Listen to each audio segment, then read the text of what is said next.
Okay, कल का वाला पार्ट पहले रिवाइज करेंगे, then move ahead to the next one. पहला वाला पार्ट, तो what are the functions of the accounting? M C D C for government, it measure, देन उसके अलावा comparison, then decision making, control, then forecasting, government. Users का cycle, कितने कितने users हैं? Investor, lender, creditor, customer, employee and government. पांच objective कौन से? To know the financial performance, to know the financial position, take the rational decision, to know the solvency position and systematic record. मैंने वो video सही भेजा, और कल वाला डांस करो ना, वीडियो भेजा था वैसे। नेक्स्ट वन, उसके अलावा हम लोगों ने देखे थे 12 अकाउंटिंग कंसेप्ट। अकाउंटिंग कंसेप्ट में से 8 कंसेप्ट है, 4 कन्वेंशन है। Modality, consistency, conservatism and full disclosure, ये 4 आपके कन्वेंशन है, बाकी सारा आपका अकाउंटिंग कंसेप्ट है। बिजनेस एंटिटी, अब सिर्फ सुनो, business entity concept says that कि आप और आपका बिजनेस अलग है, शेयर कैपिटल शोन, बिजनेस में बिजनेस ट्रांजैक्शन, पर्सनल में पर्सनल ट्रांजैक्शन, दोनों को मिक्स नहीं करना। Money measurement concept, whatever measured are recorded, whatever not measured not recorded. Periodicity concept, definite accounting period 6 month, 9 month, 12 month, 15 month. Now April to March India के बाहर, 1st to 31st December comparability. चौथा accrual method which is also known as a mercantile method, cash record करने के दो तरीके, cash method, accrual. Cash record होती है cash transaction, accrual record cash and credit transaction. Then कौन कौन लोग हैं जो कैश मेथड फॉलो करते हैं? Small businesses, NPO, charitable trust and professional person. Then going concern concept says that कि आपका business unlimited, exception joint venture, business continue करो हिस्टोरिकल कॉस्ट, डिसकंटिन्यू करो रियलाइजेबल वैल्यू पे। Next one, market value, realisable value, उसी से दो concept निकल के आएंगे आपके। रियलाइजेबल वैल्यू, जब आप गोइंग कंसर्न कंसेप्ट जो है वो फॉलो नहीं करें, जब एसेट को मार्केट में रियलाइज करोगे तब भी उसको कंसिडर करना है, तब तक उसको कंसिडर नहीं करना है। Then cost concept, accounting actual cost basis पे करेंगे, मार्केट में वैल्यू क्या है उससे कुछ भी लेना देना नहीं है।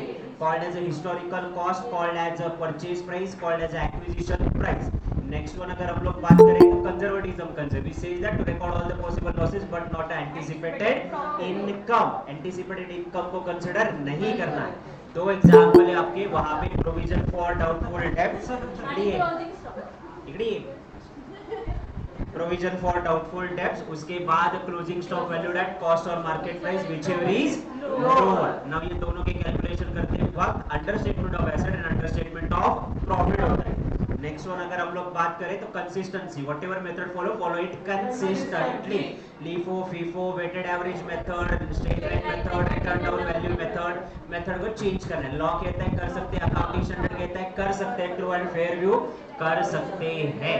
Materiality concept says that if anything is important, material disclose it. If anything is not material, immaterial, do not disclose it. Balance sheet equation is a dual aspect concept. Your asset are equal to your liabilities. Then आपका last concept बनता है which is a matching concept, आपके expenses revenue के साथ क्या करके match करने हैं। ये दो कंसेप्ट का कॉम्बिनेशन है, एक्रूअल प्लस पीरियोडिसिटी कंसेप्ट। तुम लोग बोलते हैं ना सर हमको 2 रिवीजन चाहिए, 3 रिवीजन चाहिए, 4 रिवीजन चाहिए, तुम सिर्फ नंबर बोलो तुमको कितनी बार रिवीजन चाहिए। जाते आते 5 मिनट में तुम्हारा चैप्टर 1 कंप्लीट होता है, तुम नंबर ऑफ टाइम मल्टीपल में। अब ये हो क्यों रहा है? बिकॉज पहले डिटेल में पढ़े हैं, अब उसको रिवाइज करे हैं, उसके एमसीक्यू करे तो कॉन्फिडेंस आ रहा है। अब तुम सिर्फ बोलो तुमको चैप्टर 1 कितनी बार रिवाइजन चाहिए, कितनी बार चाहिए, उतनी बार आप जाते आते, कभी नाश्ता करते करते कर सकते। 12 कंसेप्ट कितना टाइम लगता है वहां पर रिवाइज करने के लिए? नहीं, मल्टीपल टाइम्स कर सकते। ये आपकी 4 महीने की मेहनत, तब जाके आज ये डिटेल आ रहा है।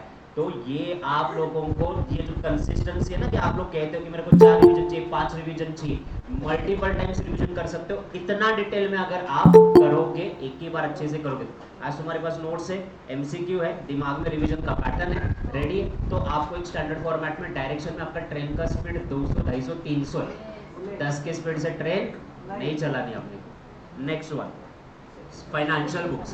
Financial books are divided between two books, primary book and a subsidiary book. Primary book जो है आपका, वो primary book which is called as a main book, principal book.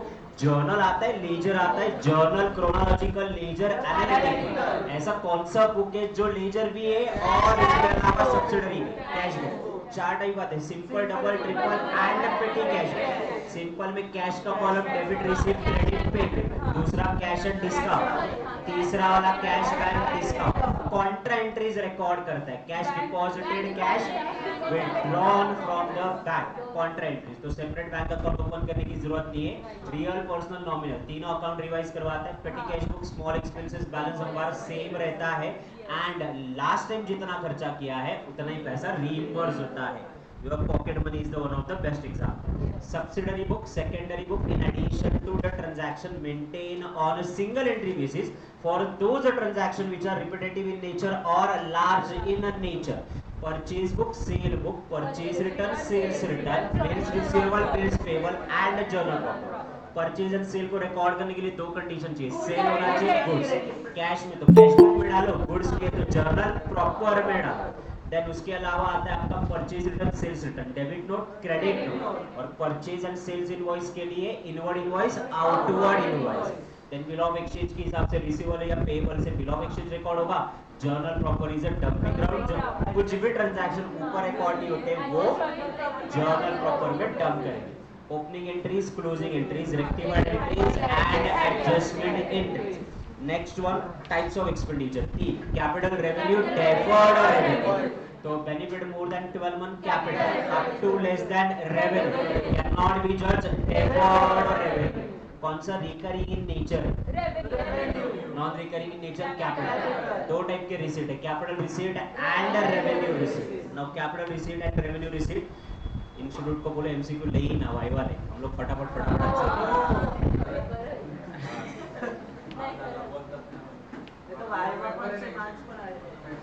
Next one, capital receipt, revenue receipt. Ordinary day to day business में जो receipt होता है which is a revenue receipt, sale of goods, sale of service, interest received, rent received, dividend received, discount received. Now आपका आता है capital receipt. Capital receipt is nothing than a revenue receipt. जो revenue receipt नहीं है वो capital receipt. Share issue किए, debenture issue किए, loan लिया, एसेट बेचा, इन्वेस्टमेंट बेचा, ये मेरा रेवेन्यू रिसीट है। Revenue, revenue expenditure and revenue receipt, इसमें से रेवेन्यू प्रॉफिट मिलता है एंड कैपिटल रिसीट में से कैपिटल एक्सपेंडिचर हटाओ तो कैपिटल प्रॉफिट मिलता है। ये chapter number 1 done. Chapter number 2, chapter number 2 section 129 of the companies act 2013 talk about schedule 3 about balance sheet.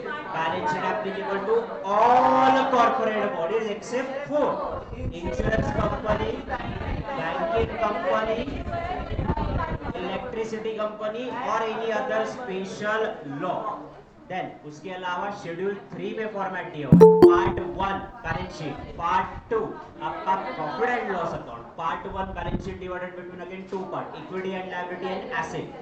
Equities and liabilities are divided again between the four parts. Shareholder fund. Shareholder fund again bifurcated between the two parts. Share capital, reserves and share bond.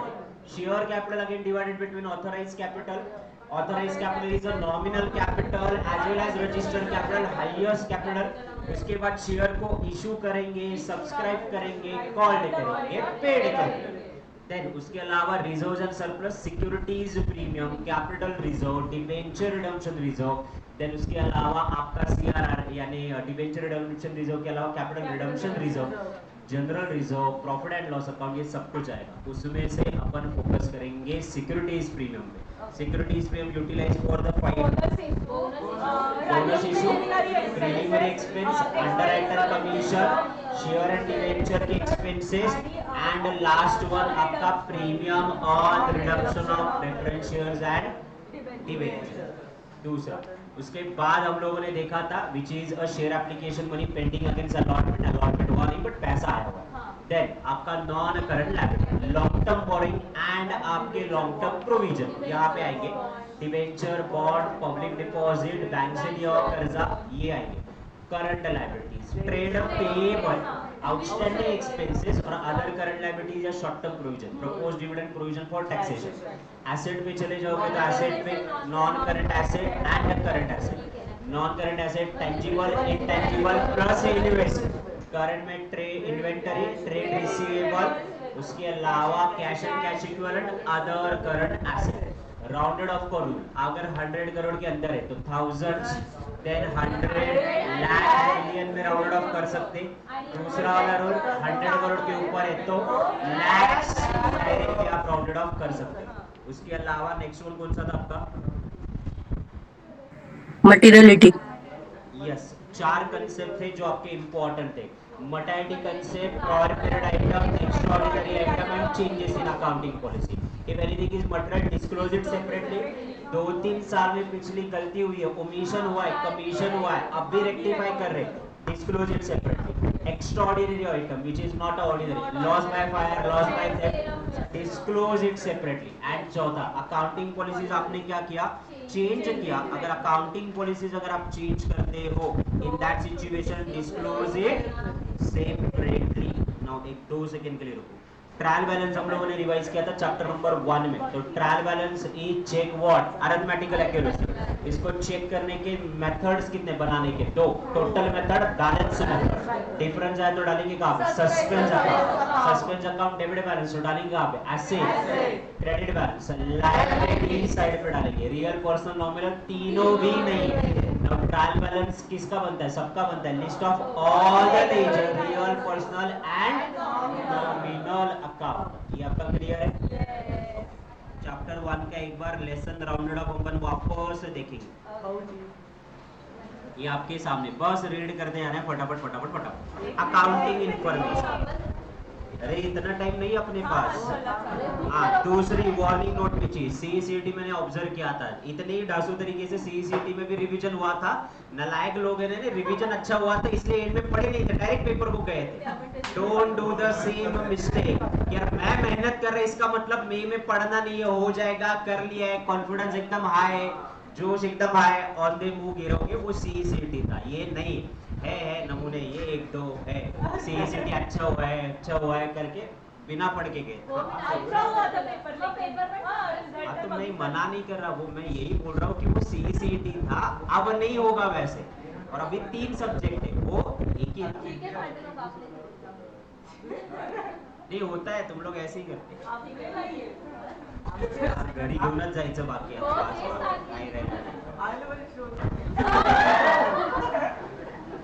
मला doubt येतो तुझ्यावर कधी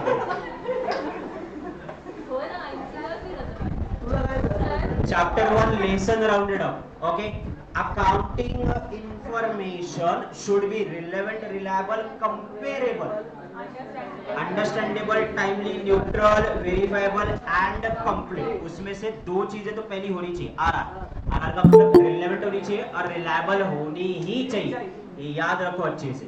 then उसके अलावा 3 fundamental accounting assumption जो सबको follow करने। 3 fundamental accounting assumption कौन से बोलो? 3 फंडामेंटल अकाउंटिंग एजम्पशन जो सबको फॉलो करने। कोई concern, consistency and accrual. Okay. Accounting is based on cash on accrual basis. Accounting entries pass only when the cash received and paid and recorded on the amount being receipt and payment. Bookkeeping is different than the accounting. हाँ, हम लोगों ने देखा है, यहाँ DCM नहीं ले सकते, यहाँ ले सकते, ये नैरो है, ये वाइडर है, यहाँ पे टाइप नहीं, यहाँ पे 3 टाइप है, यहाँ पे base of accounting, language of the business. तो आगे accounting concern with summarise recorded transaction. Accounting principle क्या है? Accounting principle are the guideline to establish the standard for the sound accounting practice and procedure for the reporting in a financial status of the business. These principles are the accounting concept and accounting convention. Accounting concept ये आपके क्या है? assumption। और accounting convention क्या है? commonly followed traditional practices। परंपरा, अनुशासन,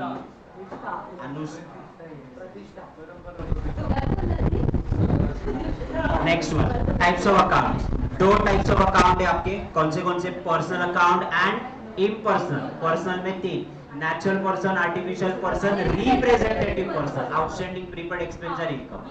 then real and nominal. Rule आप जानते हो। अकाउंटिंग कन्वेंशन कौन से? 4, consistency, disclosure, conservatism, material. Accounting equation, asset are equal to my liabilities, dual aspect concept नहीं दिया। accounting cycle, recording, classifying, summarizing, analysis, interpretation, communication. Then every transaction recorded in journal before posted into the ledger. A process of transferring journal entry into ledger. It is called posting. Taking a total of the both side is called as a balancing of account. Then recording a journal is done with a debit and credit. Posting is a process of recording the transaction in the ledger. Ledger classify all the items in the journal and the subsidiary book.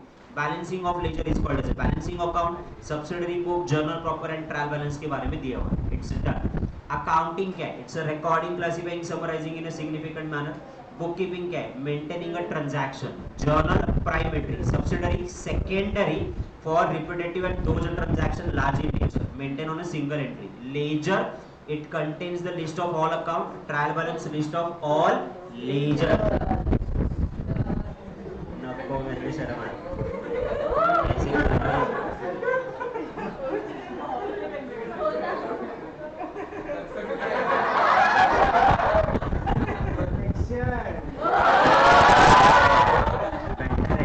Self distance Sam कम के जाके आजकल जो मेरे पास आ रहे हैं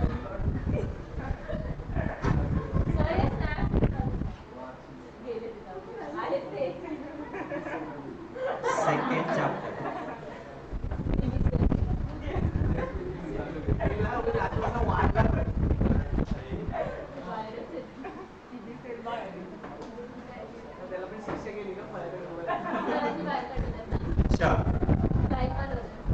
most important one आपकी balance sheet को अपन क्या बोलते हैं पोजिशनल स्टेटमेंट पीएनएल को क्या बोलते हैं इनकम स्टेटमेंट दोनों का क्या बोलेंगे financial statement final account of the company consist of the balance sheet at the accounting period balance sheet आपको एक दिन की बैलेंस शीट बताते हैं position for one day profit and loss account position for whole year section 129 balance sheet and PNL balance sheet as per schedule 3 then minimum requirement balance sheet and profit and loss account and notes to the account profit आपको performance बताएगा balance sheet position बताएगा and दोनों मिला के आपके statement of affairs बताएंगे तो ये बहुत अच्छे से हो गया है देन आप इलेक्ट्रॉनिकली इसको कम्युनिकेट करते हो व्हिच इज XBRL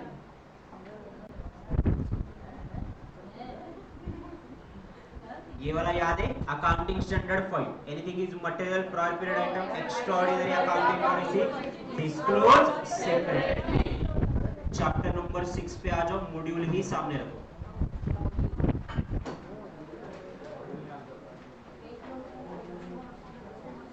सबसे पहले आपके इंडेक्स में जाओ वहां लिखो रेफर मॉड्यूल एंड एमसीक्यू कुछ लोग पूरा रिवीजन करने के बाद समझते सर मैं कौन सा बुक इस्तेमाल करूं तो हर चैप्टर का लिख के रखो कहां से रिवाइज करना उसमें आधा घंटा जाता है सर्च करने में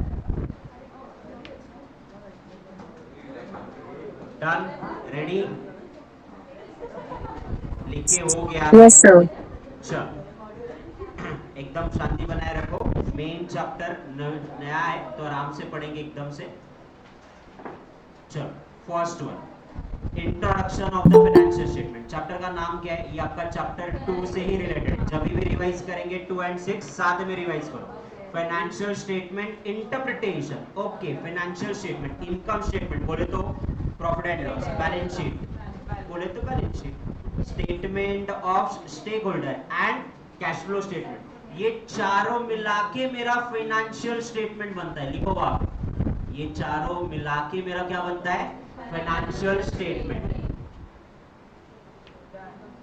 income statement balance sheet stock holder equity and cash flow चार मिला के मेरा बनेगा financial statement cash flow is a part and parcel of your financial statement balance sheet is a positional statement given date shows the asset and liabilities of a respective book value का मतलब historical cost पे record करें chapter number 1 से उसको relate करो financial statement is a profit and loss account balance sheet cash flow and equity अब ये यहां से ध्यान से देखिए statement of profit and loss account यहां से क्या पता चलता है फाइनेंशियल परफॉर्मेंस प्रॉफिट कितना हुआ balance sheet financial position financial position में क्या पता चलता है asset and liabilities cash flow statement से cash inflow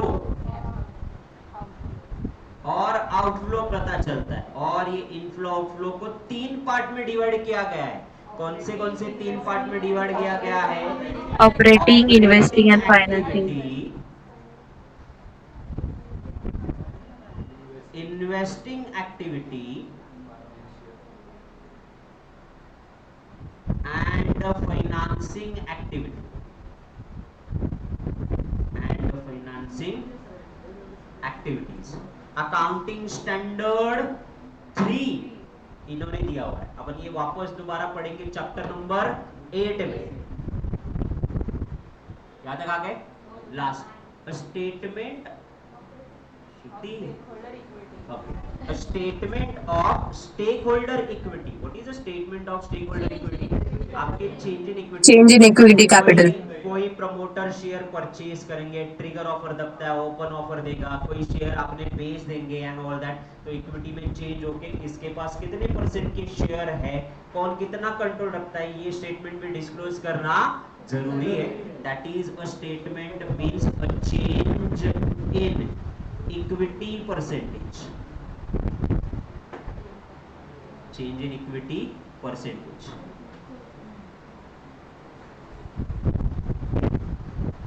Done? Yes, sir, done. How the financial statement are prepared? बताने का जरूरत ही नहीं। Section 129 Schedule 3 Part 1 and Part 2 इसमें आपका financial statement बन जाता है। Who issue the financial statement? Financial statement issue कौन करता है? हर कंपनी, हर कॉर्पोरेट। लिख के रखो यहाँ पे राइट साइड पे। अपने को पूरा पैराग्राफ पढ़ने का इजाजत है ही नहीं, अलाउड है भी नहीं। Company and corporate issue the financial statement, ये भी लिख के रखना है क्या?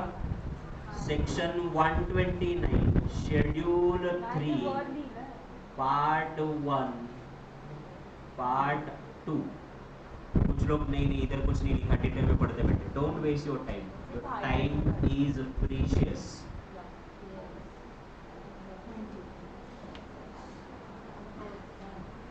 कितने घंटे पढ़ेगी कल? बस मैं सिर्फ ओवरऑल पूछ रहा हूँ, मैं थोड़ी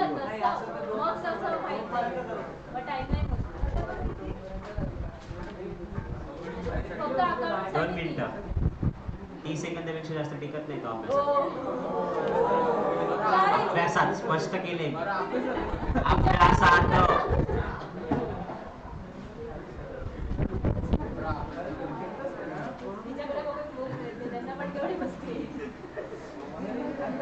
चलो next one, different types of the financial statement. दो टाइप के फाइनेंशियल स्टेटमेंट में, interim and annual. Now interim smaller period less than 1 year, smaller period less than 1 year, यानी मंथली, 6 मंथली, क्वार्टरली।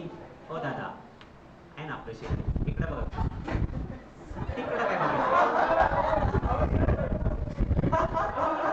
इकडे बघा, small period less than 1 year.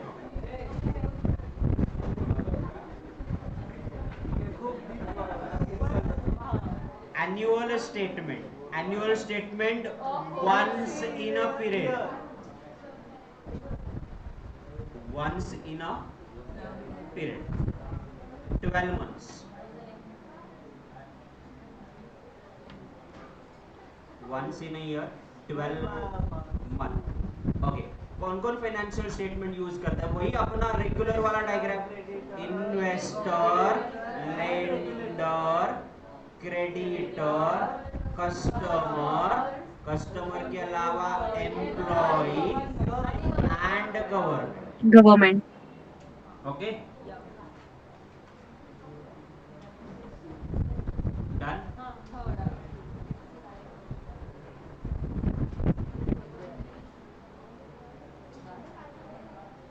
Now this is the important one, ध्यान से देखिए। Accounting standard 1 की मैं बात करूं, accounting standard 1 it is a presentation of financial statement. Financial statement present कैसे करना है? तो फाइनेंशियल स्टेटमेंट में क्या क्या आएगा? 4 चीजें आएगी सर। बैलेंस शीट आएगा, P&L आएगा, कैश फ्लो स्टेटमेंट आएगा और शेयर होल्डर का इक्विटी चेंज आएगा। शेयर होल्डर इक्विटी ये किसने बताया? अकाउंटिंग स्टैंडर्ड 1 ने बताया।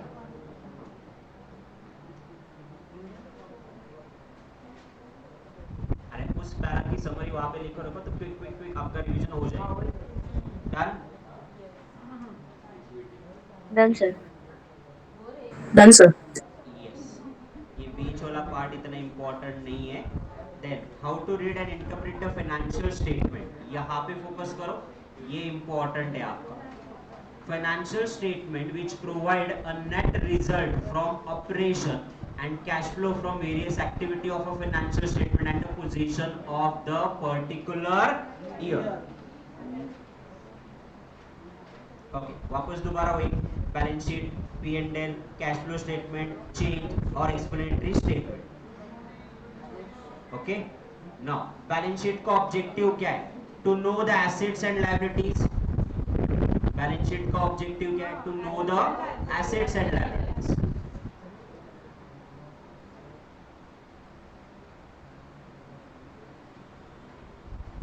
P&L का ऑब्जेक्टिव क्या है? टू नो द प्रॉफिट और loss. To know the profit और लॉस। कैश फ्लो स्टेटमेंट का ऑब्जेक्टिव क्या है? To know the inflow outflow of the cash. Inflow और आउटफ्लो ऑफ कैश कहाँ से? Operating, investing and financing activity. Door close.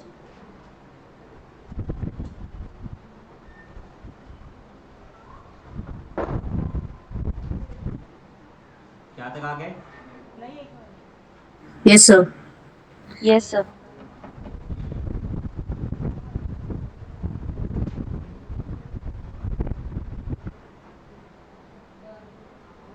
Done? चलो, statement of change in equity, इससे क्या पता चलेगा? तो इससे पता चलेगा कि बिगिनिंग में आपके पास कितने शेयर थे और एंड में कितने शेयर है। तो it represents change in equity, change in equity during the year, change in equity during the year. Explanatory statement का मतलब कोई कॉन्टिंजेंट लायबिलिटी है, कुछ इंपॉर्टेंट बात बतानी है, कोई पॉलिसी चेंज किया है तो वो एक्सप्लेनेशन देंगे, which is explanatory statement. Okay, अभी अपने को ये 7 चीजें पढ़नी है चैप्टर नंबर 6 में। कौन से?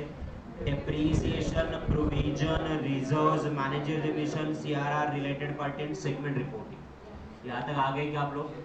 ओके, अब मैं थोड़ा सा स्पीड बढ़ाने वाला हूँ। Depreciation, what is a depreciation? Depreciation का मतलब होता है कि आपको, मैंने ये लिख के दिया हुआ है, वापस दोबारा लिख के देता हूँ। Accounting standard 6 talk about depreciation. Depreciation provide करने के रीजन फटाफट वहां पे नोट डाउन करो। पहला, वेयर एंड टियर। दूसरा, टेक्नोलॉजिकल चेंजेस, एसेट घिस जाता है इसलिए डेप्रीसिएशन, टेक्नोलॉजी में बदलाव आता है इसलिए डेप्रीसिएशन, कुछ भी नहीं हुआ तो टाइम पास हो रहा है जिसकी वजह से depreciation, passage of time.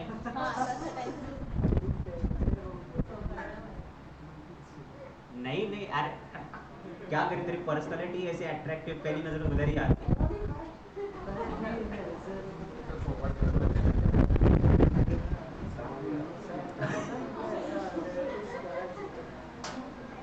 And fourth one, absolute damage. ये आपके नोटबुक में लिखा हुआ है, अगर नोटबुक में लिखा है तो Yes, sir. डैमेज। ओके, ये रीजन हुए प्रोवाइड डेप्रीसिएशन। ओके, ऑब्जेक्टिव, अरे है ही नहीं अपने पास, विषय ही नहीं, खत्म, फटाफट थांबला तो संपला, एवढंच लक्षात ठेवा 2 महिने। to know true to know the correct profit objective, depreciation क्यों प्रोवाइड करते हैं? To know the correct profit, to know correct value of asset, to know cost of production, and last one to Replacement of assets. Replacement of asset में लिख के रखो ये non cash expenditure, non cash expenditure. बरं ठीक आहे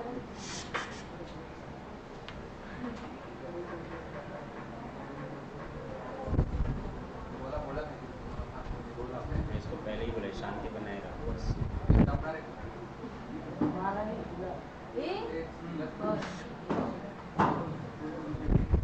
done हो गया? Done, sir. फोटो काढून काय ना फोटो फुटत राहतात।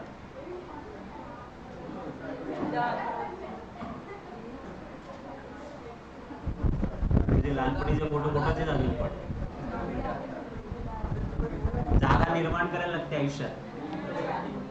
Straight line method, written down value method, दो ही मेथड पढ़ने अपन को, ध्यान से देखो।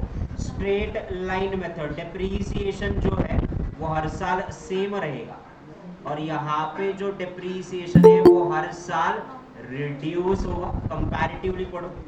दूसरा, डेप्रीसिएशन के बाद कॉस्ट ऑफ एसेट जीरो होता है और यहाँ पे कॉस्ट ऑफ एसेट जीरो नहीं होता है, can't be a zero.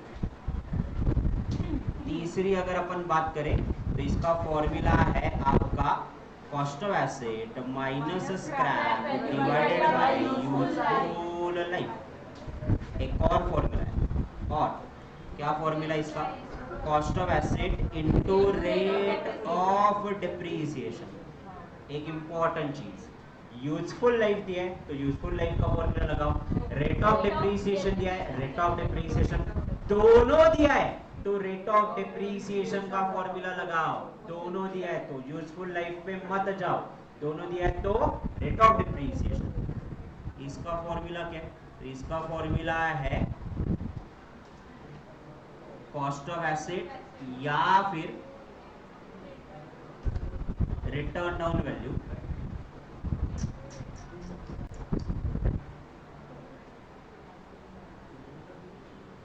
Into rate of depreciation, दोनों में से एक ही आएगा। Then fourth one, not accepted by law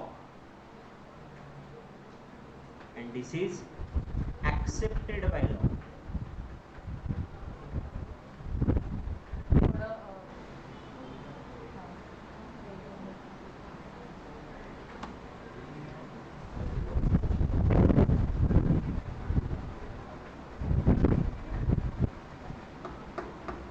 उम्र कितने?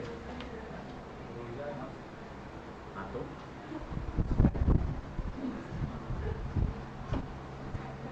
लोग छुट्टी ले रहे हैं क्या? नहीं ना, काम पे तो जा ही रहे ना। मैंने कल उसको बोला था वो शायद आज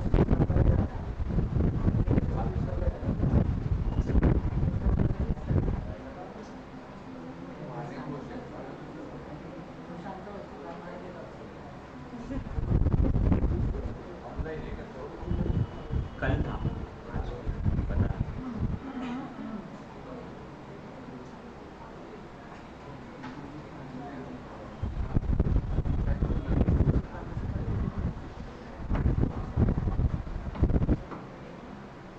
तीसरा पार्टनर आया आज, हो गया गुड़ी पार्टनर।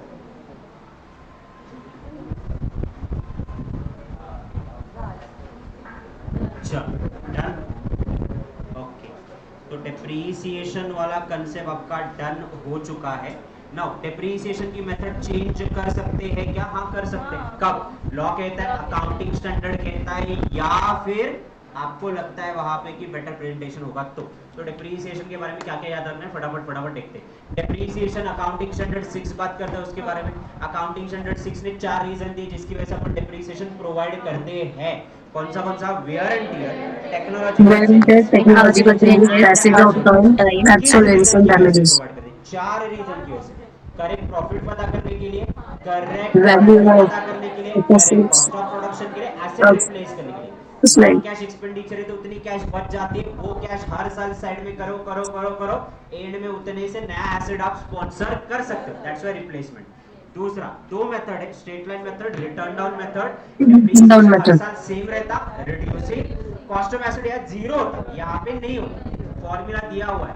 दोनों दिए तो कौन से मेथड से जाएंगे, rate of depreciation, Rate of depreciation. Legally accepted नहीं है, लीगली एक्सेप्टेड है। एंड लास्ट इसमें एक और point, accounting standard 6 not applicable, किस पे डिप्रीसिएशन नहीं आता है, लैंड, इस पे डिप्रीसिएशन नहीं आता है। लैंड के अलावा live stock, agriculture product, live stock and agricultural product,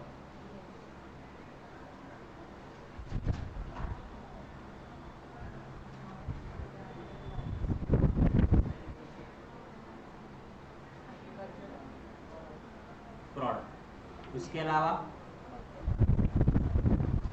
intangible asset, goodwill, copyright, patent. Intangible पे क्यों नहीं आता है, बिकॉज उस पे अमोर्टाइजेशन आता है। फिर वेस्टिंग एसेट, वेस्टिंग एसेट का मतलब mineral oil and natural gases.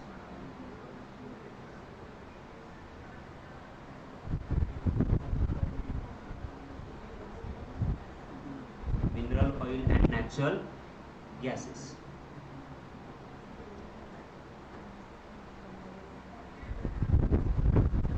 उस पे आता है डिप्लेशन,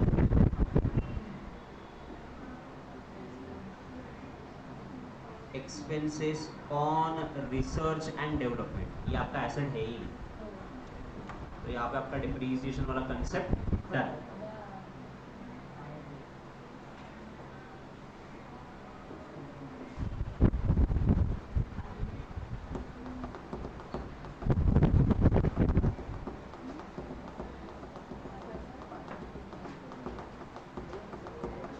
डन। Done, sir. चलो अपने पास इतना टाइम नहीं है। नाउ नेक्स्ट वन अगर मैं बात करूं तो next one is a provision. 3 condition और ये प्रोविजन वाला पार्ट आपका क्या हो जाएगा, खत्म हो जाएगा। ये आपके नोटबुक में लिखा हुआ है, क्या चेक करो। Present obligation out of past event, क्योंकि ये चैप्टर 1 में लिखा हुआ है। Present obligation out of the past event, yes. Outflow of the money, yes, chapter 1 में ऑलरेडी कवर किया है। Yes. Exact estimated, yes and yes. तो अपन इसको करेंगे प्रोविजन। अगर इसमें से एक भी नो आंसर देता है, then Contingent liability.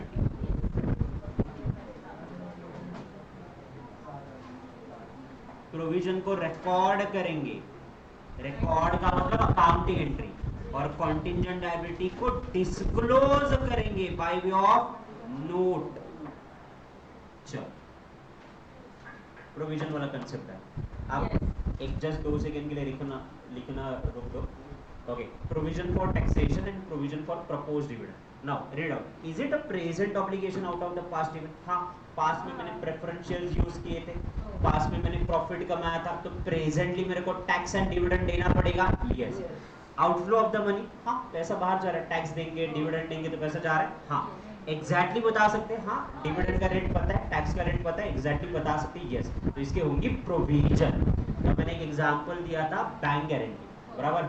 Shri sir ने लिया हुआ है 2 करोड़ का लोन, हाउसिंग लोन 2 करोड़ का, बराबर। बैंक बोला श्री सर पे है नहीं भरोसा, तो बोले 2 गारंटर लेके आओ, 2 अनमोल रहा। तो मैं एक लेके गया ईशान, एक लेके गया साहिल, बोला दो गारंटी दो, ओके।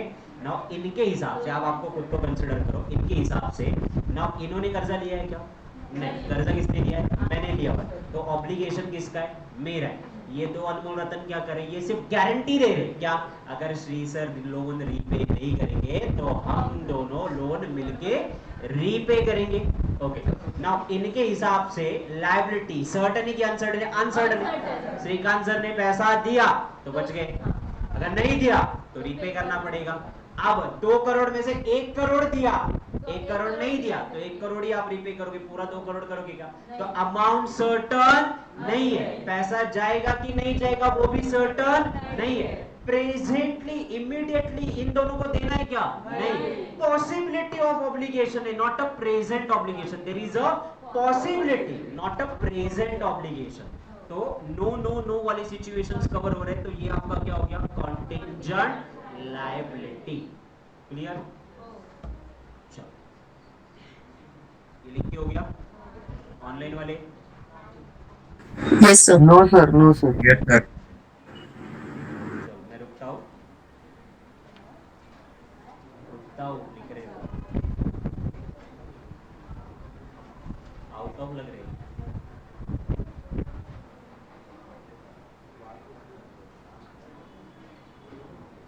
पीछे का फैन चलो, गर्मी नहीं होता किसको? अरे उसके बाल उसने बांधे हुए हैं, ऐसे उड़ते नहीं है।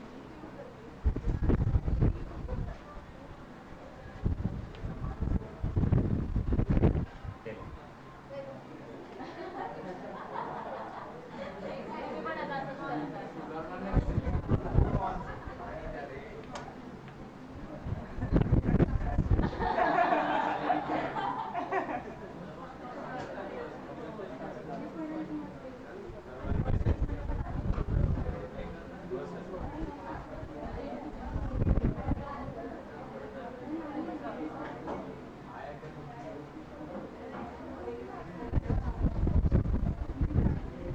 Done, sir.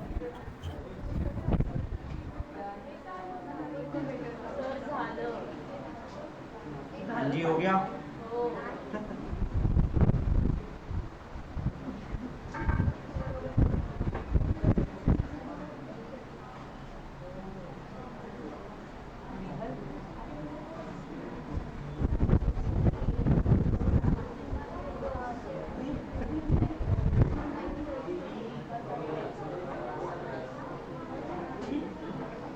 बोलिए।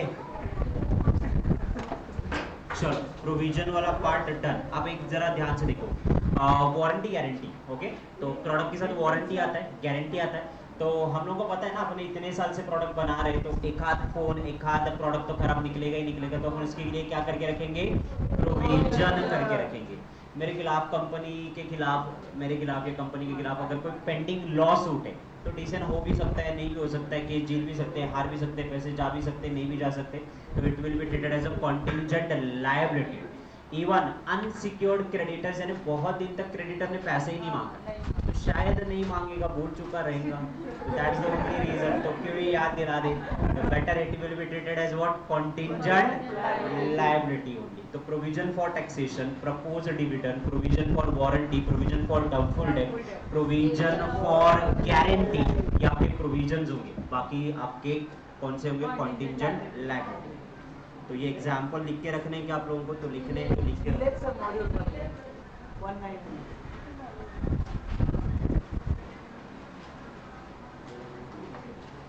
taxation and dividend, provision for doubtful debt, provision for warranty guarantee,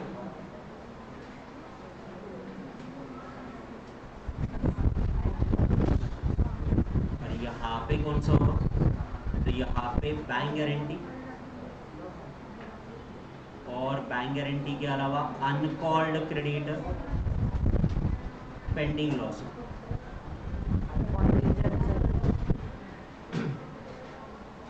चलो डेप्रिसिएशन वाला कंसेप्ट डन, प्रोविजन वाला concept done.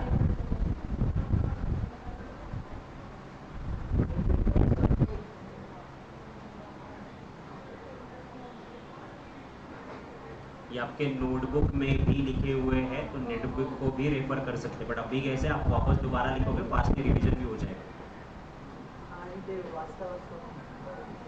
Done. Module cover करने से विल गेट अ कॉन्फिडेंस, कोई पॉइंट छोटा तो नहीं है।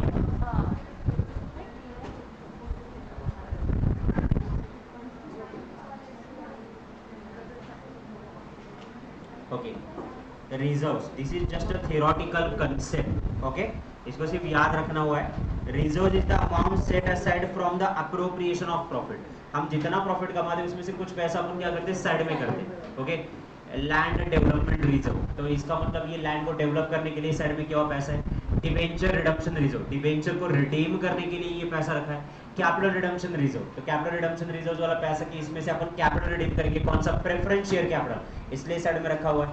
जनरल रिजर्व यानी जनरल पर्पस के लिए, किसी भी चीज के लिए इस्तेमाल कर सकते हैं। तो reserves are divided between two parts, specific reserve and general reserve. Specific reserve are utilised for that specific purpose only, और general reserve is utilised for the general purpose only. तो ये आपके रिजर्व्स है।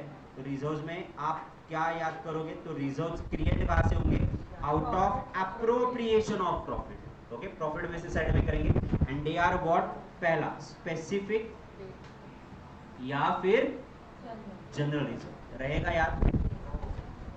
ओके, नाउ इसी reserves को अपन क्या बोलते हैं, रिटेन अर्निंग। रिटेन अर्निंग के अलावा अपन इसको बोलते हैं flow back of the profit. इसको एक मार्क कर, फ्लो बैक ऑफ प्रॉफिट या रिटेन अर्निंग। जितना पैसा कमा रहे सारा घर नहीं लेके जाते ना, वापस बिजनेस में डालते।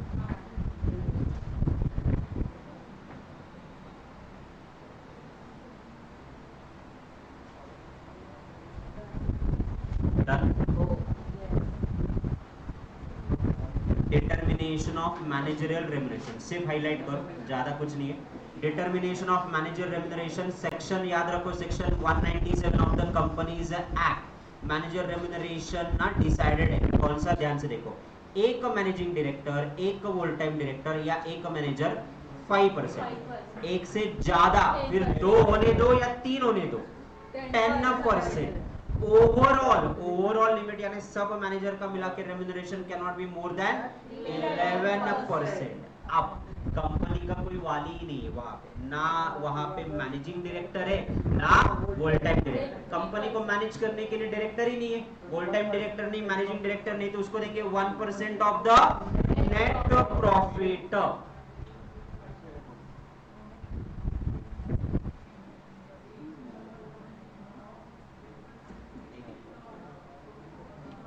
Then there is a director who neither a managing director nor a full time director, तो यानी कितना, 3%। तो ध्यान से देखो, आप मैनेजर हो 5%, फुल टाइम डायरेक्टर हो 5%, देन उसके अलावा आप मैनेजिंग डायरेक्टर हो तो भी 5%। अब दो मैनेजिंग डायरेक्टर अपॉइंट करें, या एक मैनेजिंग डायरेक्टर है एक फुल टाइम डायरेक्टर है, 10%।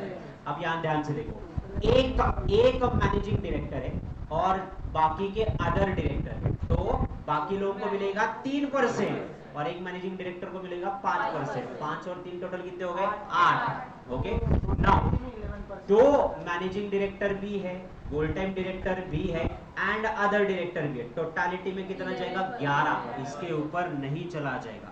और कंपनी को कोई वाली नहीं है, ना मैनेजिंग डायरेक्टर है ना फुल टाइम डायरेक्टर है, इन दैट सिचुएशन 1%। ये लिमिट आपको डिसाइडेड करके दिया हुआ है, बस इसमें और कुछ याद नहीं रखना आपको। तो this is the done remuneration के बाद next corporate social responsibility spend. अब corporate social responsibility spend, every company having a net worth of rupees 500 crore or more and turnover of rupees 1000 crore or more, or the net profit is 5 crore or more in the preceding financial year, need a corporate social responsibility committee consist of 3 director, out of which 1 shall be independent director। पूरा का पूरा paragraph important है, पूरा का पूरा। ये limit आपको याद रखने ही पड़ेंगे। क्या? नेटवर्थ, इसका मतलब शेयर कैपिटल कितना, 500 या 500 करोड़ के ऊपर। देन टर्नओवर डबल कर दो 1000 करोड़ के ऊपर, और नेट प्रॉफिट 5 करोड़ के ऊपर। 3 लोग होने चाहिए, उसमें से एक इंडिपेंडेंट होना चाहिए। कॉर्पोरेट सोशल रिस्पॉन्सिबिलिटी, इनसे नीचे जो लोग हैं इनके लिए कॉर्पोरेट सोशल रिस्पॉन्सिबिलिटी की जरूरत नहीं है। ओके, दूसरा सर, ये तीनों कंडीशन एट अ टाइम होनी चाहिए कि तीनों में से एक भी चाहिएगा? और लिखा हुआ है, यानी तीनों में से एक भी कंडीशन लगा तो तुमको कॉर्पोरेट सोशल रिस्पॉन्सिबिलिटी बनानी है।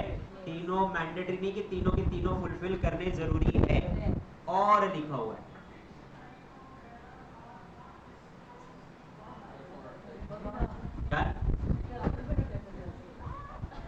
हो गया?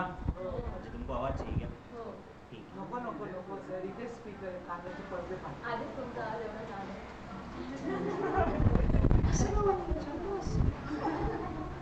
कॉर्पोरेट सोशल रिस्पॉन्सिबिलिटी और डायरेक्टर्स रिपोर्ट। क्या होता है वो corporate social responsibility? Director report देगा कंपनी की फाइनेंशियल परफॉर्मेंस कैसी थी, क्या अच्छा काम किया, क्या बुरा काम हुआ, देन आगे फ्यूचर में क्या होने वाला है, ये सारी चीजें बताना, विच is a directors report. In case of foreign company, foreign company अगर है तो फॉरेन कंपनी को एनेक्सर 1 के तहत आपको बैलेंस शीट का फॉर्मेट थोड़ा सा क्या करना पड़ेगा, चेंज करना पड़ेगा, और इनको इनके फाइनेंशियल ईयर नहीं अपने फाइनेंशियल ईयर से यानी अप्रैल से बैलेंस शीट देना पड़ेगा, फॉर्मेट चेंज करके। ये सीएसआर रिपोर्ट में आता है। Related party disclosure which is accounting standard 18। कौन कौन मेरे रिलेटेड पार्टी में आता है? डायरेक्टर, डायरेक्टर का रिलेटेड, की managerial person, CEO, chief executive officer, chairman और उसका रिलेटिव, कोई पार्टनरशिप फर्म, उस पार्टनरशिप फर्म का पार्टनर कंपनी में डायरेक्टर है, बराबर। कोई पार्टनरशिप फर्म उसमें डायरेक्टर का रिलेटिव पार्टनर है तो भी रिलेटेड पार्टनर। प्राइवेट कंपनी, दो पब्लिक एंड प्राइवेट कंपनी के डायरेक्टर कॉमन है, या आप उसके मेंबर या मैनेजर हो, देन ये एक इंपॉर्टेंट है, public company in which director और द मैनेजर और his relative hold more than 2% of the paid up share capital. Junjun wala. Any corporate who has a board of director, managing director, a customized instruction and a manager. तो ये आपके क्या है? Related party transaction. अब related party transaction के case में लिख के रखो, अगर रिलेटेड पार्टी ट्रांजैक्शन है तो आपको पहले बताना है कि क्या ट्रांजैक्शन हुआ है क्या दोनों के बीच में, रिलेटेड पार्टीज में। ट्रांजैक्शन हैपन्स तो ही रिपोर्ट करना है, ट्रांजैक्शन हुआ ही नहीं तो रिपोर्ट करेंगे ना? नहीं। दो रिलेटेड पार्टीज है, दोनों के बीच में अगर ट्रांजैक्शन हुआ है तो ही रिपोर्ट करना है अकाउंटिंग स्टैंडर्ड 18 में। ट्रांजैक्शन हुआ ही नहीं तो रिपोर्ट करने का जरूरत नहीं है। रिपोर्ट करेंगे तो क्या क्या रिपोर्ट करेंगे कि बाबा तुम्हारा रिश्ता क्या है, relationship. What is a relationship? तुम्हारा डायरेक्टर है, रिलेटिव है, देन पार्टनर है, क्या है? रिलेशनशिप। क्या ट्रांजैक्शन हुआ है? अफेयर।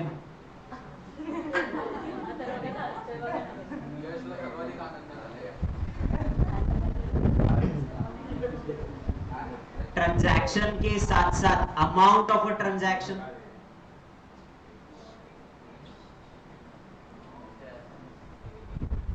कितने अमाउंट का ट्रांजैक्शन हुआ है, देन इसका आउटस्टैंडिंग अमाउंट कितना है, यानी पैसे दिए कि नहीं, और पांचवा any adjustment in amount,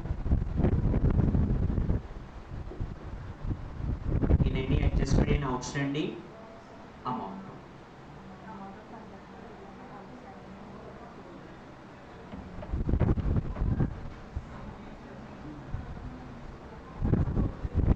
Done, sir.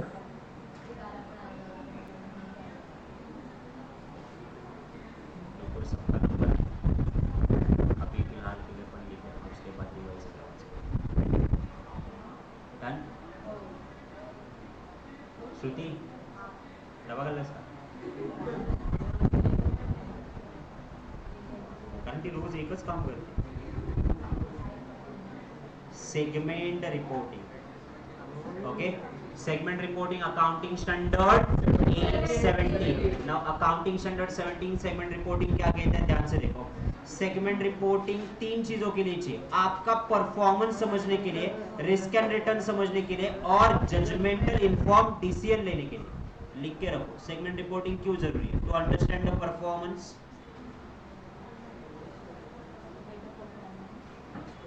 to understand the risk, assess the risk and return,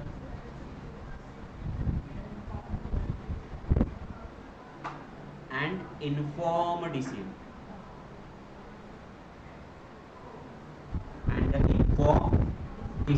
आपके बहुत सारे बिजनेस में सेगमेंट होते हैं। Okay, mall is one of the best example, जहाँ पे अलग अलग सेगमेंट में अलग अलग सेगमेंट्स बिजनेस में होते हैं। कुछ मेल प्रोडक्ट होते हैं, कुछ फीमेल प्रोडक्ट होते हैं, कुछ चाइल्ड प्रोडक्ट होते हैं, देन फूड प्रोडक्ट्स होते हैं। Everything is over available at one station. तो ये आपके बिजनेस के सेगमेंट है। कौन सा सेगमेंट ज्यादा प्रॉफिट कमा के दे रहा है, ये आपने को आइडेंटिफाइड करना है। तो अपन अकाउंटिंग स्टैंडर्ड 17 के हिसाब से तीन चीजों को इंपॉर्टेंस देंगे। कौन सी तीन चीजें? सेगमेंट रेवेन्यू, सेगमेंट रिजल्ट, इसका मतलब प्रॉफिट या लॉस, रिजल्ट का मतलब, एंड सेगमेंट एसेट। इस पे अपन क्या करेंगे? फोकस करेंगे। नाउ ध्यान से दो, ये तीनों में अपन पहले क्या करेंगे? पूरी सेगमेंट का क्या करेंगे? टोटल लेंगे, तो मुझे मिलेगा टोटल रेवेन्यू। मैं सारी सेगमेंट का प्रॉफिट लूंगा तो मुझे मिलेगा टोटल प्रॉफिट, एंड मैं सारी सेगमेंट के एसेट लूंगा तो मुझे मिलेगा टोटल एसेट। उस टोटल एसेट के 10% कैलकुलेट करना है, और 10% या 10% से ज्यादा जो सेगमेंट कंट्रीब्यूट कर रहा है, सारे क्या करने? रिपोर्ट करने। That is called segment reporting. 10% क्यों? 10% इज अ मेजर कंट्रीब्यूशन ना, दैट्स व्हाई अकाउंटिंग स्टैंडर्ड 17 ये कहता है कि टोटल आपके रेवेन्यू में, टोटल एसेट में से कोई सेगमेंट अगर 10% के ऊपर कंट्रीब्यूट करे तो वो इंपॉर्टेंट सेगमेंट है, मटेरियल है, उस पे ध्यान दो, उसको इंप्रूव करो। तो वो अपन क्या करेंगे? रिपोर्ट करेंगे। अपन बाकी कोई भी चीज रिपोर्ट नहीं करे, रेवेन्यू, प्रॉफिट एंड एसेट। अब एक चीज, कुछ सेगमेंट में प्रॉफिट होता है और कुछ सेगमेंट में लॉस होता है। लॉस एंड प्रॉफिट दोनों साथ में नहीं कैलकुलेट करना है। प्रॉफिट साथ में करना है, और लॉस क्या करना है? साथ में करना है। एग्जांपल के तौर पे A, B, C, D, E, उसमें से A एंड C में लॉसेस है तो ये दो सेगमेंट अलग करेंगे, और B, D जो भी आपके सेगमेंट्स है A, B, D, वो सेगमेंट का प्रॉफिट अलग करेंगे। प्रॉफिट के टोटल लेंगे, उसके 10% निकालेंगे, फिर 10% के ऊपर जितना वो रिपोर्ट करेंगे। लॉस की टोटल अलग लेंगे। प्रॉफिट एंड लॉस एक दूसरे के अगेंस्ट एडजस्ट नहीं करना है। रेवेन्यू में ये सवाल आएगा नहीं, एसेट में ये सवाल आएगा नहीं। तो मैं रिवाइज करवाता हूँ। Accounting standard 17 talk about the segment reporting. इससे अपने को बेटर परफॉर्मेंस समझ में आ रहा है। हाँ, कौन सा परफॉर्मेंस बेटर है वो समझ में आ रहा है, किसमें कितना रिस्क है, कितना रिटर्न है, ये समझ में आ रहा है, और इससे अपन डिसीजन ले पा रहे हैं कौन सा सेगमेंट बंद करना है, कौन सा सेगमेंट को बढ़ाना है। तीन चीजों पे बेस है, सेगमेंट रेवेन्यू, प्रॉफिट एंड उसके अलावा एसेट। सबका टोटल लेंगे, total revenue, total asset, total profit, उसका 10% निकाल, उसके ऊपर जितना भी वो क्या करेंगे? रिपोर्ट करेंगे। ठोक दो, हो गया लिख के? Done. Now business segment, business को डिवाइड कैसे कर सकते हैं? आप अभी मैंने बोला कि अब मॉल में जाते हो तो नीचे देखो luxurious product, perfumes, watches and all that. Second floor male female दोनों के कपड़े अलग अलग decided. Third floor food zone या एंटरटेनमेंट पार्क्स होता है ऑलमोस्ट बिजनेस के हिसाब से। आप जियोग्राफिकली भी सेट कर सकते हो। जियोग्राफिकली आपने इंस्टीट्यूट ने, हमारे सी इंस्टीट्यूट ने, आपके नंबर में ये नहीं आता, बट सीए रजिस्ट्रेशन में रजिस्ट्रेशन नंबर के पहले लिखा होता है WR का मतलब ये वेस्टर्न जोन से, ईस्ट जोन से, नॉर्थ जोन से, साउथ जोन से, ऐसे registration number. This is divided by area wise, geographical segment. तो रिपोर्टेबल सेगमेंट कौन से? ये 3 रिपोर्टेबल सेगमेंट है। समझ में आया? डन, बस खत्म। ऑडिट क्वेरी मेरा फेवरेट काम। Audit query is a inquiry from the auditor to also known as an finding. तुम्हारे अकाउंट में ये गलतियां है, ये क्वेरीज है, इसका एक्सप्लेनेशन दो। ये मेरा फेवरेट काम। ये अकाउंटिंग हिसाब क्यों पास किया है, इसका अमाउंट ही गलत क्यों है, इसका जीएसटी का सेट ऑफ क्यों नहीं लिया है, to know the true and fair. तो ये शॉर्ट में लिख के रखो, audit query is a examination of companies financial statement. इस प्रकार से ये चैप्टर आपकी खत्म हो चुकी है। Done. It's time to lesson round up. चलो, फाइनेंशियल स्टेटमेंट रेडी? ध्यान दो, बहुत ज्यादा इंपॉर्टेंट है, हल्के में मत लो। Financial statement represents what? Formal record of the financial activity. Financial statement report are prepared and issued by company management. किसको दिया जाता है? Investor, creditor, to know the financial performance and the position. 4 part बनाए उन्होंने। Balance sheet क्या पता चलता है? पोजीशन। इनकम स्टेटमेंट क्या पता चलता है? Performance. Cash flow statement accounting standard 3 आपका ऑपरेटिंग एक्टिविटी। इनफ्लो आउटफ्लो पता चलता है operating, investing, financing and share holder का इक्विटी चेन। चौथा आपका क्या है? Financial statement are prepared to transfer the balance after adjusting the financial statement. Both public and private companies issue 4 financial statement। Okay, smaller period को बोलेंगे interim statement, 12 महीने को बोलेंगे annual statement. Okay, listed entity submit a compliance certificate exchange duly signed by compliance officer, authorized representative, share transfer agent within a 1 month from the financial year। Share transfer agent का काम है किसने किसको share बेचा तो उसके record करके किसके पास कितनी होल्डिंग है, that is called as change in equity. Change in equity बताने का काम किसका है? Compliance officer. कंप्लायंस ऑफिसर का मतलब काम किसका है? सीएस का। Depreciation gradually reduction in the value of asset because of wear and tear, that is called depreciation।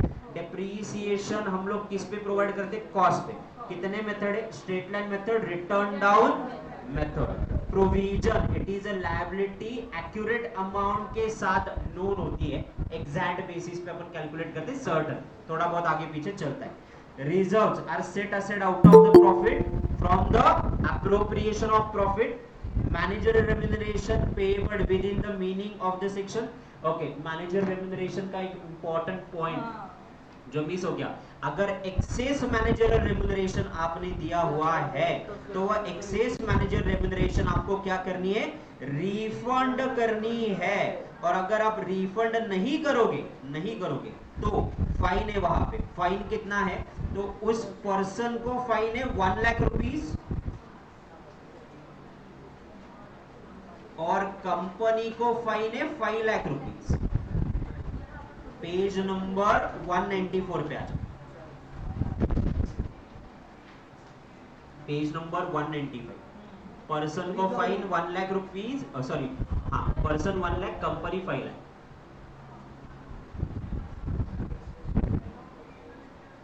Fine corporate responsibility के ऊपर।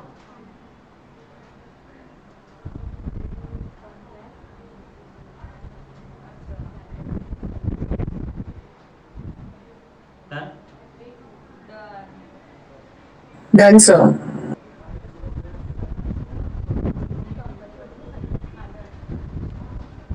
उसके ऊपर वाले में भी लिख के रखो, ये जो एक्सेस रेम्यूनरेशन है that should be recovered with in 2 years।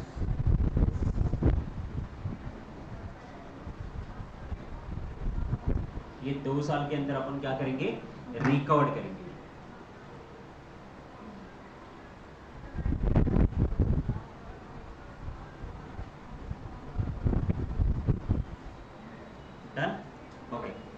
Lesson rounded of में वहां पे accordance with the companies act net profit preceding 2 year CSR policy के लिमिट आपको बताने, सेगमेंट रिपोर्टिंग डिस्क्लोज करना है, ऑडिट क्वेरीज क्या है, इंटरप्रिटेशन क्या है फाइनेंशियल स्टेटमेंट का वो बताएं। पूरा चैप्टर फटाफट एक बार रिवाइज करें।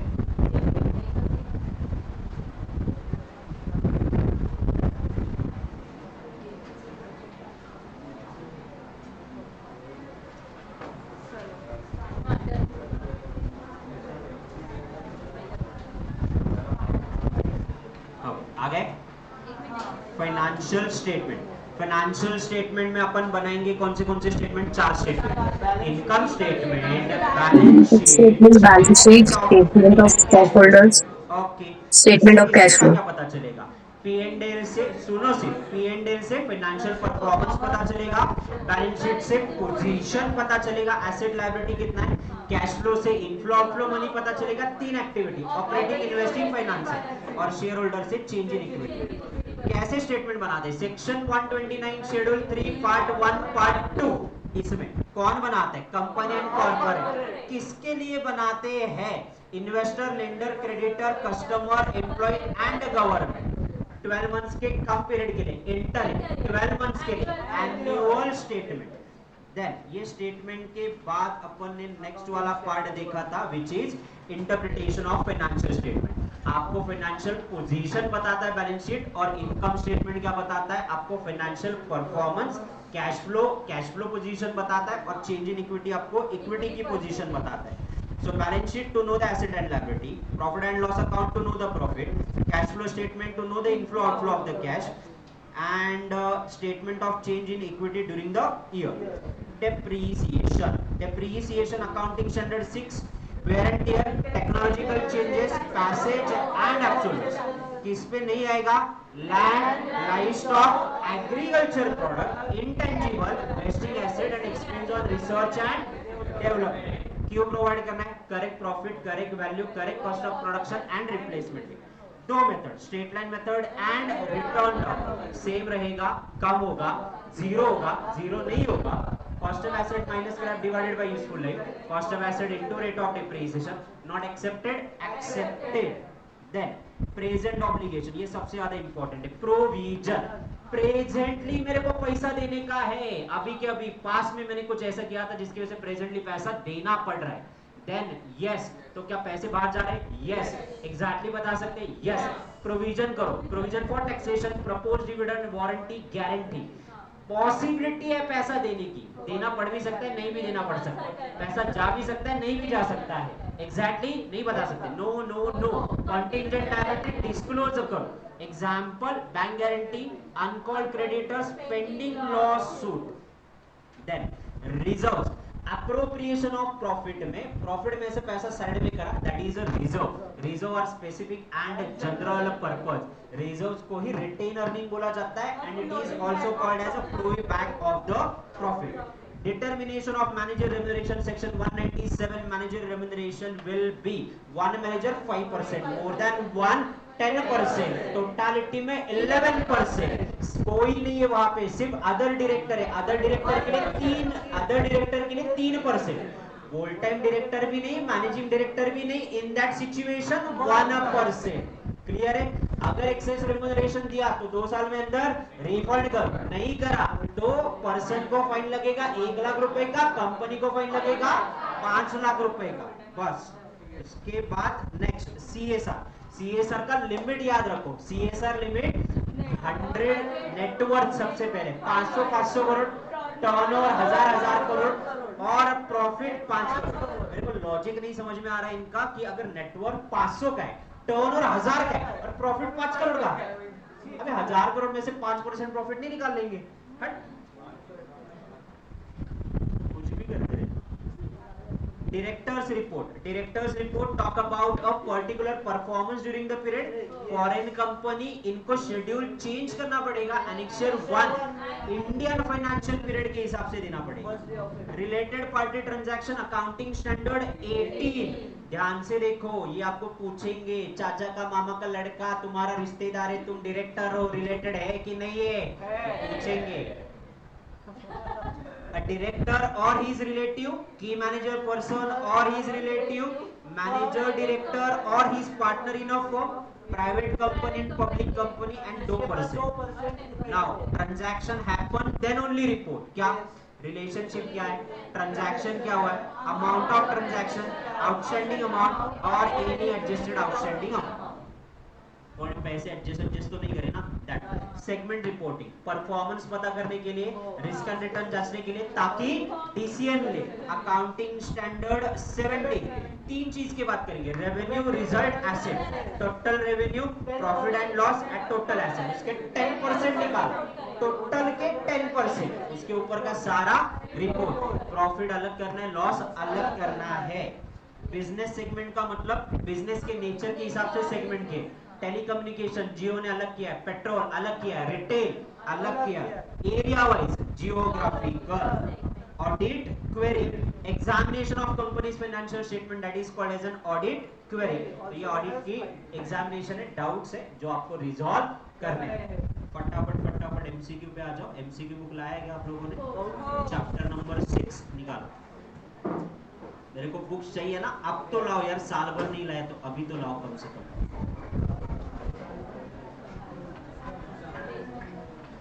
चैप्टर 6, पेज नंबर ढूंढे ही मत, चैप्टर 6 ढूंढो।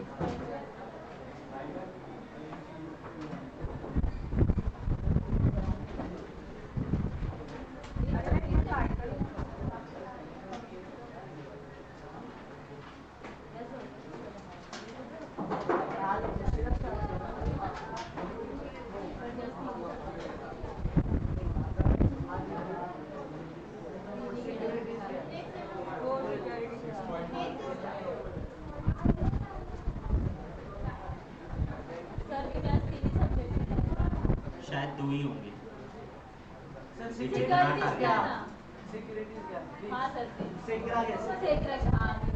सेक्रा तो नहीं, कैपिटल इंटरमीडिएट से शुरुआत करूंगा क्योंकि वो 30 मार्क्स ज्यादा इंपॉर्टेंट। फिर एफएम का लीवरेज बनेगा।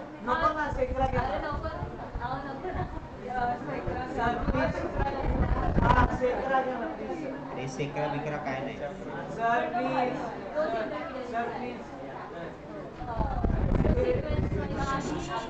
शांति बनाए रखो।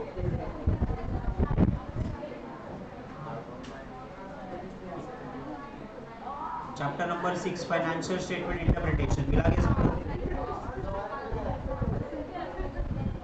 Yes, sir.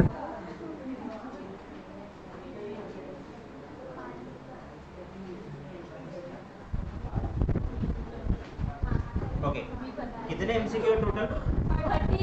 30 एमसीक्यू है तुम्हारे। तो आज के दिन में तो उसमें से 10 से ज्यादा ऊपर तो मैं ही करवाऊंगा, घर जाके बाकी का तोड़ दो। अब ये बचा हुआ टाइम वैले करके घूमना नहीं वहां पे, ये टाइम ईबीसीएल में लगाओ, सिक्योरिटीज में लगाओ, घर जाके ऐसे जुम्बा वही करते रहते हैं, बस रील बनाओ, आधा जिंदगी गुजर गया। तुम लोगों को पता है कि ये लेटेस्ट वाला परसों का न्यूज है, US and UK has declare कि it is a psychological illness to prepare a reel. हर चीज पे जो ना नया ट्रेंड है, रील बनाओ, है नया ट्रेंड है, रील बनाओ। You person are so lethargic and क्या बोल सकते हैं, अनवांटेड पीपल, कि जिनको अटेंशन नहीं मिल रहा ना, these are the people are getting attention seeker. तो ये साइकोलॉजिकल बीमारी करके डिक्लेयर किया गया है। सर आपके क्लास में भी एक है अनुश्री नाम की लड़की है, तो उसको थोड़ा चल रेडी? ओके, रेडी और नॉट? चल, external user Yes, of sir, ready. Financial statement देखा जाए तो चैप्टर 1 में पढ़ा अपन ने। एक्सटर्नल का मतलब जो बाहर के, कल ही देखा था, डायरेक्टर, पार्टनर, सप्लायर और ऑफिसर। Supplier. Supplier। Supplier. दूसरा वाला ध्यान से पढ़ो, जल्दबाजी नहीं। X Y and Z and company propose a dividend 20%, net profit of the company 1,20,000, called up capital 5 lakh, call in arrear 30,000, amount of dividend payable. मैंने एक लॉजिक बोला था कि डिविडेंड पेड अप कैपिटल पे देते हैं। पेड अप कैपिटल कल ही देखा था अपन ने। कॉल्ड अप लिखो, कॉल्ड अप कितना, ये आंसर आपके पास लिखे हुए हैं ना इसके कि नहीं? कॉल्ड अप 120, नहीं sorry, called up 5 lakh. Now call in arrear, इसका मतलब कॉल के अगेंस्ट पैसे नहीं आए, 50। तो टोटल कैपिटल कितना हुआ आपका? Sir, 30,000 है कॉलेज एंड अर्निंग्स। जोश में होश। चलो 4,70,000, 4,70,000 के कितना परसेंट देना है? 20%. 20%. कितना होगा? 20%. 94,000. 94,000. क्या 94,000. 120 में से 94 दे सकते? हाँ, आराम से दे सकते.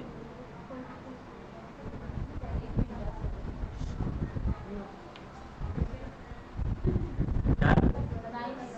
क्यों व्हाई टाइम लिखा हुआ तो है ना? नहीं क्यों नहीं मिले?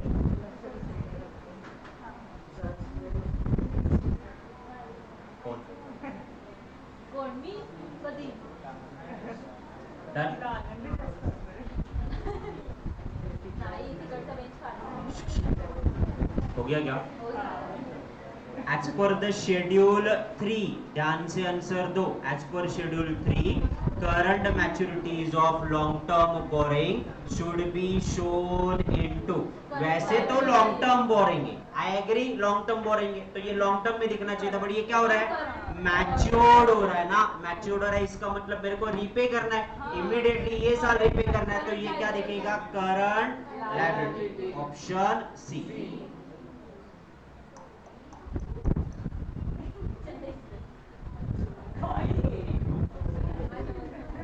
11 पर एमसीक्यू पे आ जाओ. MCQ number 11. To make a payment excess payment 11% of the net profit of the remuneration. In that situation, so which of the following is required? Ordinary resolution or special resolution, board resolution, or none of the above? None of the above. None of the above. Excess remuneration दे ही नहीं सकते. ऊपर के court में जाओ, high court के पास, सरकार के पास जाओ, नरेंद्र मोदी के पास जाओ, 11% के ऊपर नहीं रह सकते. Then 12%. To pay a remuneration to the one managing director, one full-time director, excess of the 5%, which of the following is required? Special resolution. आप ध्यान से देखो, टोटलिटी में नहीं दे सकते, बट एक 5% के ऊपर देना है, तो 11 के ऊपर अलाउड नहीं है, 5% के ऊपर अलाउड है. यस, तो उसके लिए अपन क्या करेंगे? स्पेशल रिजोल्यूशन देंगे. 13 वाला देखो, ये ऐसे ही एमसीक्यूज पूछेंगे. 13(1) ABC limited, two managing director. Two बोले तो 10% दे सकते हैं क्या? यस, 10% अपन दे सकते हैं. तो two managing director. Now in that situation इनको रेम्यूनरेशन देना कितना है? 10.5% of the net profit. Overall कितना है आपका? 11. 10.5 दे सकते हैं क्या? ओके. ऑर्डिनरी की स्पेशल रिजोल्यूशन, ऑर्डिनरी रिजोल्यूशन अगर प्रारंभ. अब लॉजिक देखिए. ओके, एक तो स्पेशल रिजोल्यूशन पास करो. अगर सर आपके जो मेंबर्स है, अगर वो सारे मेंबर मेजॉरिटीली एग्री करते कि हाँ बाबा ज्यादा रेम्यूनरेशन देना चाहिए, तो फिर सरकार क्या बोलेगा? मियां बीबी राजी, तो क्या करेगा? राजी. सो फिर दैट्स द ओनली रीजन कि स्पेशल रिजोल्यूशन है तो सरकार की परमिशन की जरूरत नहीं है. ऑर्डिनरी रिजोल्यूशन तो सरकार की इजाजत भी लाओ, तो बेटर है, सेफर साइड पे. ओके. 13 के बाद 14(1) a finance manager of CEO public company considering to increase the remuneration, which of the following is true? कौन सा रेम्यूनरेशन दे सकते हैं? तो finance manager CEO of a public company, बोलो. कंपनी पे 5%, 1%, 3% और limit 197 schedule 5 not applicable over CEO. अरे ये सीईओ का एप्लीकेबल है क्या? नहीं ना. तो फिर ऑप्शन 1 से आएगा ऑप्शन डी. ओके. 16(1) इंपॉर्टेंट करके मार्क कर लो. 16(1). ओके. जो अदर डायरेक्टर है ना, independent director and all that, इनको अपन सिटिंग फीस देते हैं, और वो सिटिंग फीस अपन कितना देते हैं? कितना देते हैं? 1 लाख रुपए पर मीटिंग, नॉट लेस देन. तो ऑप्शन कौन सा होगा? Option A. Option A.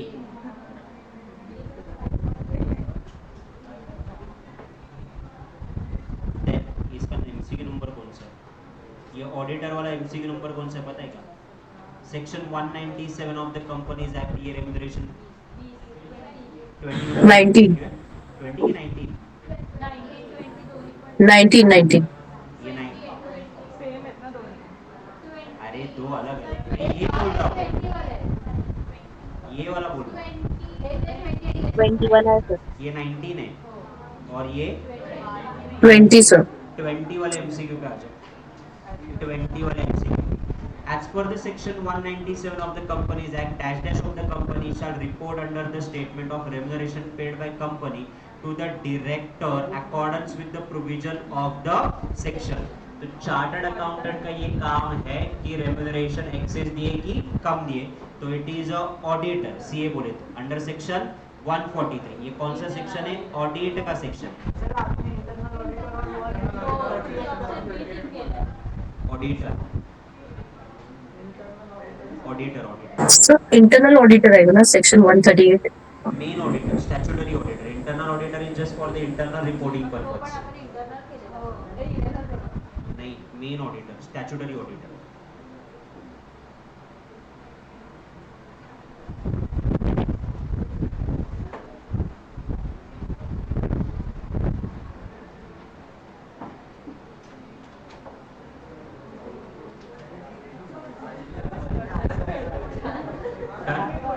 चलो next, which of the following, answer आप दोगे, which of the following is a corporate social responsibility?